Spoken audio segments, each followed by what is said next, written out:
Hello, I'm Kads, and welcome to today's video. Once again, the portal is alight with the lovely, my favorite blue hue, meaning it is once again time for 2x Ancient Shards. Now, as you guys know, we never pull shards without a purpose, so this is of course in support or in pursuit of the fragments for the Eostrid fragment summon going on, and more specifically the fragments from the Champion Chase tournament. Now, admittedly, I must say that I underestimated how far or how high these fragments were going to be this time around. I was expecting something, 2,500 to 3,000, and it's sitting up there at 3,650. But since it is 2x Ancients, and these are the most accessible type of shard, I don't think most people are going to have a problem going all the way out there. But correct me if I'm wrong in the comment section down below. So I think Ancient Shards are just the easiest to come by, without even buying them. Technically, you could get them with gems. I don't recommend that, but you technically could get them there. And so I think it just happens to be the amount of shards that most people have access to, meaning it's the most it's the easiest form of a champion chase. Of course, because it's a champion chase tournament, you can also use fragment summon champions or previous fragment summon champions. You can use fusions in the game, like Rosin Scarhide, Lady Mikage, all that type of stuff, Broadmaw, Relic Keeper. So you can use all of those at your disposal to reduce the amount of shards, effective shards, you're going to need to get whatever milestone you're chasing. So keep all of that in mind when you're deciding what to do for your particular instance. In my case, I do have the luxury of having an abundance of shards, and so we're going to be pulling some ancient shards to get all the way out to 3650 today. And I think that should take, on paper, somewhere between 70 to 80-ish ancients. We'll see if we hit that value when we start getting into the pulls. So hopping over into the portal, we can take a look at the total number of shards on my account. We have 710 on the ancients. We have way too many, but not enough reason to eat them all. 158 on the voids, 2 on the primals. We're way low on that one now, and then 56 on the sacred shards. When it comes to mercy, we are basically still fresh off of the last legendary that I got, so we're only 31 shards towards mercy, meaning we are miles and miles away. So realistically speaking, even if we pulled worst or best case up to 80, I still wouldn't expect a legendary out of this particular session, but you never know, anything can happen. That being said, considering how lucky I was with the primal shards, I think we are due for a bunch of all blues and maybe some just decent amount of epics along the way. I don't think I deserve a legendary after getting the 3 mythicals. As far as who we're looking to get if we do happen to get a legendary, you can see here that I'm not picking anyone for the progressive chance events. Obviously, double Newt would be super powerful, but I already have one. I think that's enough for me personally, but I can acknowledge the power level or the power creep or whatever you want to call it, the extent to which you can basically do everything in the game with double Newt. So to those who have it, congratulations. Those who are going for it, good luck. But for me, I don't really care about pursuing that. And then I have Kyoku and Contra and Sissia. She'd be new on my account, but there's many other champions that I'd rather have instead. And the epics, I don't really care about them either. I do have a Fire Gun Isabel for the Lin Mikage fusion already, so I don't really need to force something into the slot just to get her. And then as far as my wish list is concerned, there is a change in the top 5. I did officially demote Bad L out of the top 5 because I've kind of sorted out hard mode dungeons now across all 4 of them. Not necessarily hard mode Fire Knight stage 10, but I've gotten up to stage 6 and I've been farming that on a regular basis. And so Bad L was meant to come in because I hadn't quite solved Ice Golem hard, but Harima definitely ended up solving that for me and my account. So at this point, he would only be an upgrade to Uragrim for dragon runs, which would be nice to have, but it's not something worthy of my primary wish list. He'd still be good in the Cursed City because he is one of the rare instances of a support who can deal damage via the poisons. And sometimes it's very hard to deal damage when you have support only stage, whatever. So he can definitely come in clutch in the Cursed City. So I'd be happy to have him. But again, he's demoted from my primary wish list. He's still in the secondary one though. So who does that leave? Valkyrie still at number 1, Poison Explosion. Number 2, Molly Tankard has grown from 4 to position 3. And then the newcomer of Athorion, the latest high elf with the enemy max HP smack, as well as block buffs and decrease attack. Good God, Hydra God. He has come into the list. He's definitely up there. And then Lord Chamford being number 5. And of course, we are still in pursuit of the Lady Mikage epics. We still need 3 unique ones. I think this is Endalia, Elisinia, and then Eolfrig. And then I'd like a copy of Delaja or Delaja. I don't know let me know how you guys say her say her name. But Delaja, I would like a copy of her because this one is booked, and so I don't want to sacrifice my epic books, even though I have tons. But I'd rather not use the one that I booked for the purposes of the fusion. As I mentioned earlier, it would be strategic if I were to refuse a couple of Broadmaws, but under the circumstances that would actually be inefficient, just because I'm so low on silver after that first artifact enhancement. Then this would cost me 2 million silver just to get 700 points, which I just don't need, again, looking at my amount of shards I have. So next time, or next instance or whatever, I'll be probably fusing Broadmaws, but in this case I want to save the silver because I barely have enough just to do around 80-ish summons. So we're not going to do that, but I do advise that for people who are really looking to min-max and save the maximum amount of shards by using more things that don't cost any shards to get champion chase points. So without further ado, let's get into the pulls. We've got the space, we've got barely enough cash, and you know what? Let's go for below average luck. We do not deserve a legendary after the advent of the mythicals. One thing I noticed from watching some other shard pull videos is that they most certainly sped up the animations, at least for the rares. Maybe the epics are the same. So I guess that's kind of nice. Now I'll have to see next time there's a void shard summon if they sped up the voids, because I know that the voids have historically been slower on the 10 pops. But Alaric the Hooded, not much to say about him. I think he has like AoE decrease accuracy or something. It's just really not good. And then Scion, I couldn't tell you what he does. I know he has heal reduction because I considered using him against Amius, but as I mentioned in the past, I don't like using attack-based champions versus Amius because they're just harder to keep alive, especially when he's in Form 2 and starts ignoring all your defense. Bunch of rares here. Tarshan, honorable mention as an epic because he does have increase or turn meter fill with increased defense, so he is nice for certain areas of content where you need a little bit of turn meter, but you also want to be a little bit more tanky. I think he also has provoke on the A1. 10 pop number 3, I think doing the mental math, we're somewhere around 800-ish points. We're basically starting from 0, and so we're trying to get all the way out to 3,600. And ouch, all rares, all blues.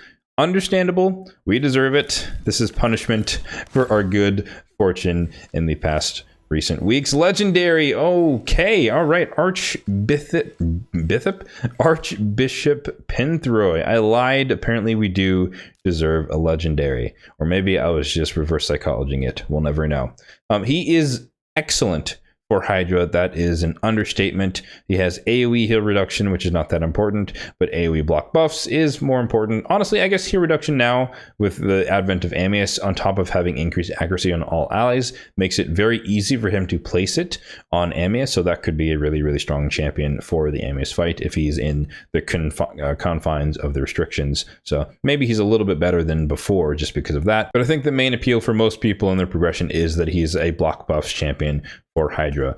And then here he has a heal for all allies, 30% of their max HP. You prefer that it's his, or scaling off his max HP, because he is a tanky support, but nonetheless it is a heal, increased defense, and a shield, so you can just take less damage. A1 can transfer random debuff to the target, and then he can also steal. So that can be pretty neat against like the Head of Mischief. It can be good for the Head of Wrath if he gets his vengeance ability off and stuff like that.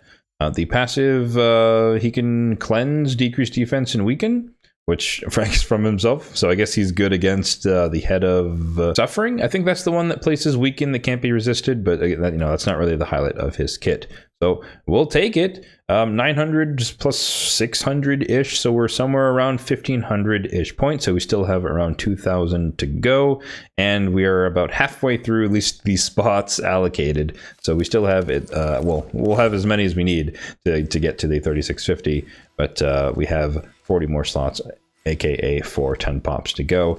Ideally here, we're just kind of looking to stack epics. Su-Ren, I think she's the one who has the AoE decreased defense, but it is on a 3-turn cooldown. Oh no, okay, it's the one where it's not 100% chance. That was my problem with it. For an epic, I mean, even a legendary, you really want decreased defense on 100% chance when it's on a whatever cooldown. Even if it's 4-turn, I'd rather have 100% on a 4-turn than a 80% on a 3-turn, because it's not going to land when you really need it to, and that might mess up your run or something like that, or just slow it down. So never a fan of champions like that. Another 300 in the bank, so we're sitting somewhere around 1,800. Quite a bit to go. Double epic, that's a great start. Triple epic, okay. Can we make it a quad? Is that too greedy? Too greedy. 800. Okay. Fenchi, underrated champion in my opinion. I think he's super good for Fire Knight progression, decreased speed, triple hitter on the A1. Turn enemy to control like a mini allure, so to speak. It's not 100% chance, 75% chance, but it's a 3-time hitter, so he has a good potential or a high ceiling in terms of turn enemy to control on a 2-turn cooldown when you book it. And then he has this ability here, another double hitter. It can ignore defense for each poison on the target, and it also places poisons itself. Spider is an okay epic. He does have like AoE decreased defense, big version, and then the small chance or the small version of weaken. But you know, once you get Lydia or you get any other champion, he just doesn't really scale well, and this is a 5-turn cooldown, which is absolutely disgusting, so not much to say there. Masamoto, kind of like Tarshan that I mentioned earlier, he does have this ability here, increased defense and turn meter fill, which can be quite strong. Oh, granted, this is on a 4-turn cooldown, and he has AoE decrease attack, so he can be solid for like faction wars progression, specifically for the Shadowkin. You do have to deal with the red boss, and placing decrease attack can be relatively strong.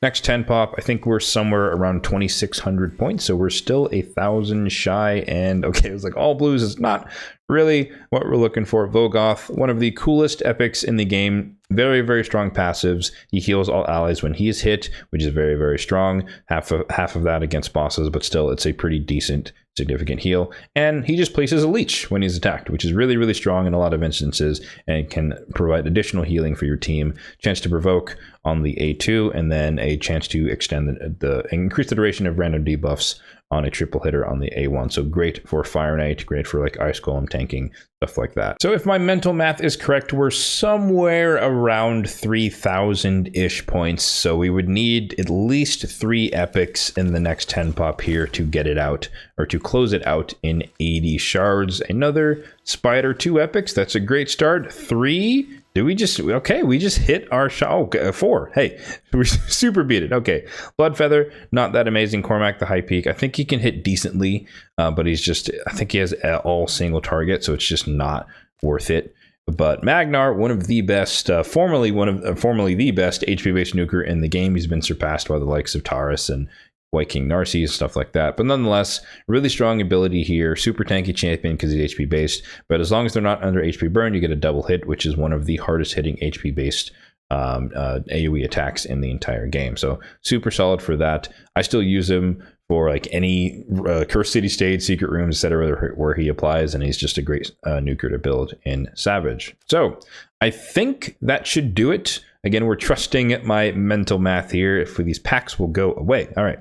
I'm trusting my mental math here, but I think getting 1,000 there should have guaranteed that we've gotten all the way out to 3,650, maybe with a slight overshoot because of that. Let's see. Yeah, 4,200. So one extra epic is about 250, or is 250 points. So we're about 3,800-ish. So kind of, ballpark numbers here, but roughly where we wanted to get. Don't really care about anything else. Like Mythical Tome is not worth it, in my opinion, to go all the way out to 7,500. Maybe for like 2x voids or something, where the rares are worth a lot more. Like a void rare is worth 50 points, and a normal rare is worth 10, so it's like 5 times as much. So it's a lot easier to scale to higher numbers with like voids, for example. And then for me, winning a champion chase tournament is just out of the question. It's never a possibility. People go super hard. This is pretty tame, honestly, but you can be used to seeing people go like 50,000 plus on stuff like this. Maybe not 2 times ancients, just because in the end game it's the least valuable. For at least for high spenders, it's the least valuable. But for us free to play, low spender, or people just still progressing in the game, they are very, very lucrative, or can be very, very lucrative. All right, so another legendary in the bank. Unfortunately, I probably won't end up using him that much. Maybe for like Cursed City, Nether Spider comes to mind. They'd be pretty useful there, even unbooked. That'd be pretty strong. Block buffs, or more importantly, the hero reduction. But like I said, if you do happen to pull him, he can be very, very instrumental and crucial to hide your teams because of the AoE block buffs. Increased accuracy is also pretty helpful for landing your debuffs if you're struggling to do so on the higher difficulties of Hydra. But yeah, it was looking ropey there in the middle bit for as far as point acquisition goes, but we managed to clutch it out